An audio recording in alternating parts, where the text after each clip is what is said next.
Okay, so hello and welcome to a deck tech. I'm going to be talking about my casual vampire deck. It's modern legal, you could make it legacy legal. It's probably not going to do fantastic at any event, but it'll do fine at FNM. It'll probably win FNM if you're good at it, or if your FNM's not that hardcore.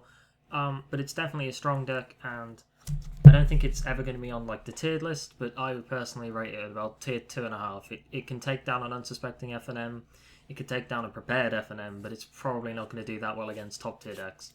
So starting off, basis of any black-red deck or any deck that includes red, you want 4 lightning bolts.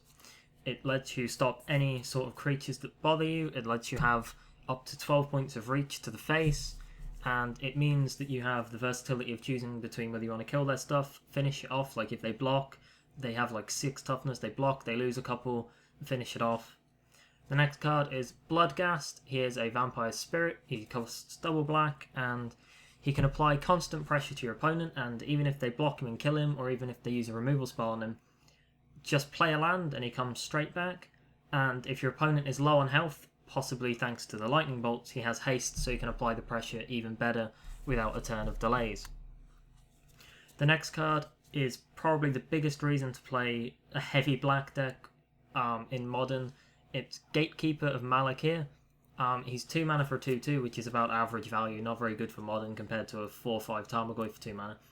But his kicker, for a single black, you can add a kicker to him, which means your opponent then has to sacrifice a creature, which means you are actually fairly good. Like with this guy and Liliana of the Veil in the sideboard, you are actually really good against Boggles, fairly good against Geist of St. Traff decks, and it means that you can, say, if they play a Tarmogoyf on turn 2 and you went first, you can then kill that Tarmogoyf with the Gatekeeper. He acts as a removal spell as well as just a body that can apply pressure and hopefully kill them. Now we're looking at the removal suite, which is again all in 2 mana. We've got Go for the Throat because it's heavily vampire themed. Like, what would a vampire do more than go for somebody's throat? Destroys a non-artifact creature, so the only thing you're worried about is Hangerback Walker. In one of my other videos I mentioned he's an artifact, so he's a pain in the ass to kill. That's another reason why. And Wormcoil Engine, you can't stop that, so your Tron matchup isn't fantastic, but as in a couple of cards you'll realise that the Tron matchup is actually fairly good. Then we've got 4 Victim of Nights, because it doesn't kill vampires, it's heavily vampire themed, it's from Innistrad, it's a common, it's cheap.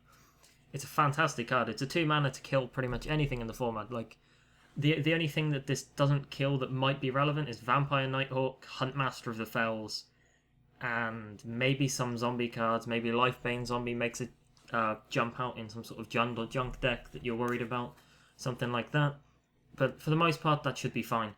Then Black-Red Vampires. So we have the Vampire Captain, who gives them all +1/+1 first strike. Again, heavily fits the theme. He buffs them up, and he synergizes, for example, with the Gatekeeper, who acts as a kill spell. It then makes him a 3-3 with first strike. The guy that's constantly applying pressure that they want to get in the way of. The 2-1. He now first strikes. He's now 3 damage a turn. Combo that with a couple of lightning bolts, suddenly they're below 10, you play a land, he comes back from the graveyard, he has haste, he's a 3-2 with first strike, he's quite concerning. And the first strike combos amazingly with this card, Vampire Nighthawk, one of my favourite cards of all time. 3 mana for a 2-3 is bad, 3 mana for a 2-3 flying is okay, then you add lifelink and he's good, and then you add Death Touch and he can sort of act as a removal spell if you want him to, he can apply pressure if he wants to, and with first strike and Death Touch he can kill anything in the format and stay alive. Then this is what I meant by you have an okay Tron matchup, because you play a couple of Blood Moons, and this is fine.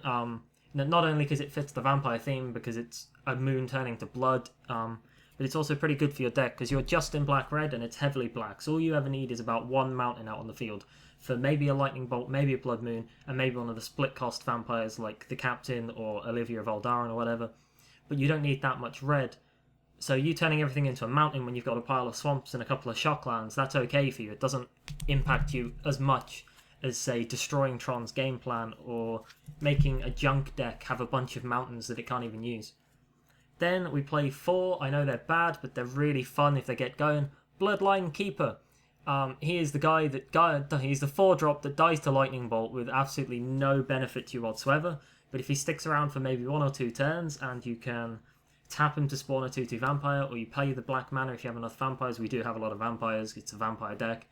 If you can flip them over, they'll get +2/2, which is humongous as a benefit, and it means all of the 2/2s that he spawned become absolutely horrifying for your opponent to play against, and they're on a very short clock. He also combos, because we're so deep into black, we can play Vampire Nocturnus without worrying about the triple black mana cost. He's a 3/3 on his own, but as long as he's alive, you flip the top card of your deck, it's always revealed. If it's a black card, everything gets +2/+1 and flying. Now, most of the stuff already has flying, but say the Gatekeepers, the Bloodghasts that you're applying pressure with, they now have flying and an extra 2 points of attack. Again, this synergizes quite well with the other vampires like Vampire Nighthawk. If he's now a 4/4 with flying and lifelink, he's swinging for 8 points a turn, because they're losing 4, you're gaining 4, so your opponent then has to like Siege Rhino to undo that, and then you're still a couple of points ahead. And then the last 2 cards in the main deck, shut up cat, are Falcon Wrath Aristocrat. It's a 4 mana 4/1 with haste. We don't have any humans to fit that synergy with it, but the fact that it can gain indestructible at will as well as apply pressure, your opponent feels like they want to kill it but they can't. We can't make it bigger with any humans because we're not playing some sort of aristocrats deck, which you might want to do. Humans and vampires, a couple of Doom Travelers here and there, maybe raise the alarm. You can make that work in more of a tokeny brew, but I've just gone full on vampires. I only play her as a one-off because there's not any synergy with humans, and because she's like we've already got a load of 4-drops in the Bloodline Keeper and the Vampire Nocturnuses, so we don't want to play more than 8 4-drops, because we have Falcon Wrath Aristocrat as well. She can gain control of vampires. Again, that's probably not going to be relevant, but the fact she can make stuff into vampires is why it's relevant. She can also ping stuff down with a little machine gun that then lets her grow. And if the field is ever empty, and she can ping something else that is on your side of the field, so she could ping a Vampire Nighthawk to deal 1 damage to him, maybe 2 if you're pushing it, and then that gives her 2/1/1 counters at the cost of nothing, because the toughness comes back at the end of turn. So that's the 36 main deck cards, 8 of which are 4-drops. I think like maybe 4 1-drops, and then the rest are all 2 and 3s. And then we look at the land base, which is 8 swamps, a bunch of full art swamps, because you want your opponent to realise how fancy you are. You could go full fancy, you could go foil, you could go unhinged, whatever you feel like. I just like the Zendikar ones, because they're pretty. We play 1 mountain, because it's the only one we ever really need to search. We can search for Blood Crypts, and we have Blood Moon in the deck, so we don't want more than 1 mountain, because we'll only ever need 1 mountain to cast anything in the deck. You should always have, in Modern, where you're scared of people blowing up your mana base, like they could Ghost Quarter this, but you still have red sources, but you always want a basic. You always want basics enough to cast whatever you have in your deck, else you're running a big risk of getting mana screwed. We have 4 Bloodstained Maya. Blood fits the vampire theme. It searches for Blood Crypts, again fit the vampire theme because they're all bloody. Mountains and swamps, most of the time this will go for a swamp, but occasionally you will search up a mountain. Actually, a lot of the time it will go for Blood Crypt, but if you've already got 1 or 2 red symbols, you don't need to pay the life, it hurts you against aggro matchups. Then we have, because 4 fetch lands isn't quite enough, especially with the landfall triggers, not that it actually helps that much, but Verdant Catacombs can search for Blood Crypts as well. It means we've got 8 fetch lands that can search for red mana, but it will cost us life if we want it untapped, but most of the time we won't need it. We have Blood Moon, we also have Urborg, so we can turn everything into a mountain, but all of our stuff is also a swamp, so even the basic mountain doesn't screw us that much, because everything's a swamp. And Urborg helps us with the colours as well, because sometimes you will have say, a Ghost Quarter, a mountain, and 2 swamps, and you won't be able to cast Vampire Nocturnus or something like that, and you're concerned, or you can't have Victim of Night plus Gatekeeper of Malakir and his Kicker for 5 mana, all of which is black. So the Urborg lets you cast whatever you want. Ghost Quarters help against Tron, help against Infect, blow up the Inkmoth Nexus, that kind of stuff. They'll definitely help you out. You can even blow up your own lands if you're in desperate, dire need for coloured mana. And then the final cards are Blood Moons. Not Blood Moons, we already have 2 Blood Moons.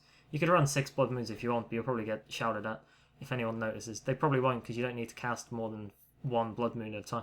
Anyway, Blood Crypt. This is the shock land that gives you both colours. It's fetchable from the 8 fetch lands. And that is my 60 card vampire list. It does, like I say, it won't win a Pro Tour or anything, because it doesn't have really that much game against combo. It has a bunch of removal, but it's got no discard.